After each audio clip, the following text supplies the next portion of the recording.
أعوذ بالله من الشيطان الرجيم. بسم الله الرحمن الرحيم. الحمد لله رب العالمين الرحمن الرحيم مالك يوم الدين.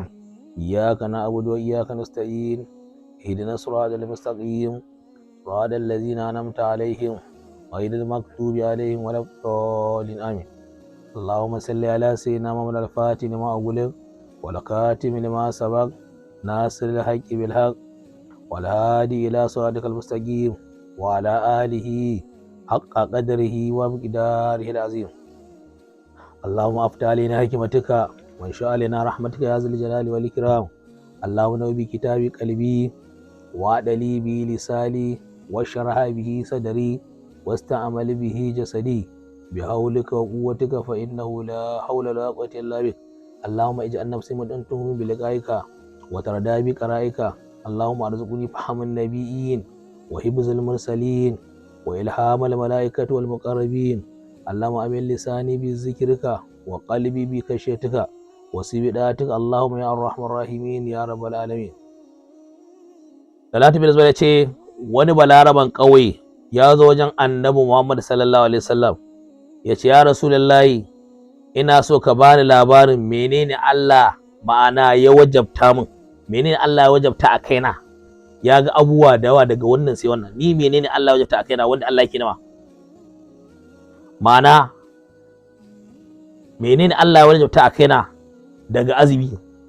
Shine annabi sallallahu alaihi wasallam ya ce masa Allah ya wajabta maka azumin watan Ramadan, sai dai in za ka yi azumi kuma na neman lada, ma'ana ka samu wata rana ka riga azumi domin ka samu lada wajen Allah banda falla. To shine sai ya ƙara cewa ya Rasulullahi ka bani labarin menene Allah ya fanta mu akan bangaren zakka. Sai manzo Allah sallallahu alaihi wasallam ya bashi labarin yadda shari'o'in musulunci suke da hukunce idan zakka ce ga yadda zaka dan azumi ne duk annabi ya gami. To shine wannan balaraban kawai ce na rantsa da ubangijin da ya fifita ka aka duk halitta ba zan ƙara komai ba, ni kawai iya azumin Ramadan zan yi ya ishe shi, ba zan ƙara komai ba. Sannan ku duk abin da gaya mun nan ba zan rage komai ba a bisa Allah, abin da Allah abin ina zan yi yadda yake. To shine annabi sallallahu alaihi wasallam ya ce mai to lalle in kai abin da ka faɗa nan, abin da ka faɗa ne in dai kai ka gaskata shi kai to ka rabauta. Sannan kuma mai ruwaya yake cewa da ya faɗa sai annabi sallallahu alaihi wasallam ce to in dai kai abin da kace nan to za ka shiga aljanna. Saboda wannan balaraban shi na gan cewa abubuwa suna da yawa, idan ya rike iya abin da Allah ya faranta mai ba ishe shi. Saboda haka shi musulunci sauki gare, saboda yuridullahu bikum al-yusra wa la yuridu bikum al-usra. An Anas bin Malik an annabi sallallahu alaihi wasallam annahu qala ma min du'a illa bayna wa bayna as-sama'i hijabun hatta yusalli ala annabi sallallahu alaihi wasallam fa idza salla alaihi yukrqu zalika al-hijab wa yadkhulu ad-du'a wa idza lam yaf'al zalika raja'a du'ahu. Anas bin Malik yace annabi sallallahu alaihi wasallam yace babu wata addu'a tsakaninta da tsakanin sama, ma'ana akwai wani shamaki na hijabi har sai an yi salati ga annabi sallallahu alaihi wasallam. Idan aka yi salati ga annabi to wannan addu'a sai ta keta hijabin, sai addu'a ta shiga.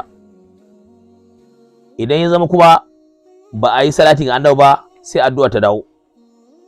To yasa malamai suka ce idan za ka yi addu'a ka fara yi ma annabi salati, idan ka yi salati sai ka roki Allah abin da kake so, sannan kuma sai ka ƙara rufiya da salati. To sai ya zama a ƙasan addu'a akwai salati, tsakiya kuma ma'ana ga salati a ƙasa ga addu'a na tsakiya ga wata addu'a sama, ko shi ne sai su tafi gaba ɗaya. Saboda haka idan mutum yana da hankali sai ga cewa ma to ya ɗauki salati ga annabi sallallahu alaihi wasallam zalla ma kawai, ba sai ya wahala da kanshi ba, domin Allah ta'ala yana salati ga sayyidina Rasulullahi sallallahu alaihi wasallam. Wa akhraja Ahmadu wa Dabarani wa Al-Baihaqi an Abi Umama qala qala Rasulullah sallallahu alaihi wasallam inna lillahi inda kulli futur itqan minan nar.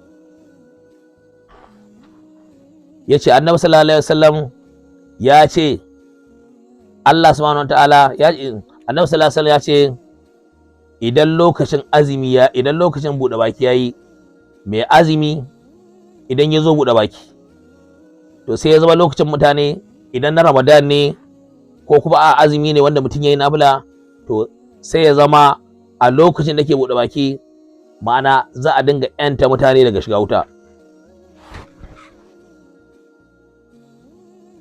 Wa aka raja malikun wa man abi shaiba wal bukari wa nisa'i wal baihaqi an abi hurairah qala rasulullahi sallallahu alaihi wasallam idza dakala ramadana futihat abwabul jannati wa guliqat abwabu jahannama wa sulsilati shayadin. Abu hurairah ce annabi sallallahu alaihi wasallam ya ce idan watan ramadan ya shigo daga ran da aka ce ɗaya ga wata za a buɗe ƙofofin aljanna gaba ɗaya, duka aljanna nan za a buɗe ƙofofin jannatin na yin jannata duk gasu aljanna ko ina buɗe ƙofofinta, sannan kuma za a kukkulle ƙofofin wuta gaba ɗaya, sannan su kuma shaidanu aljanu ma'ana za a ɗaɗɗaure su da sasari ma'ana da sarƙa ba don kuma saboda kada su cuta da mutane ya zama ba za su yi tasiri ba.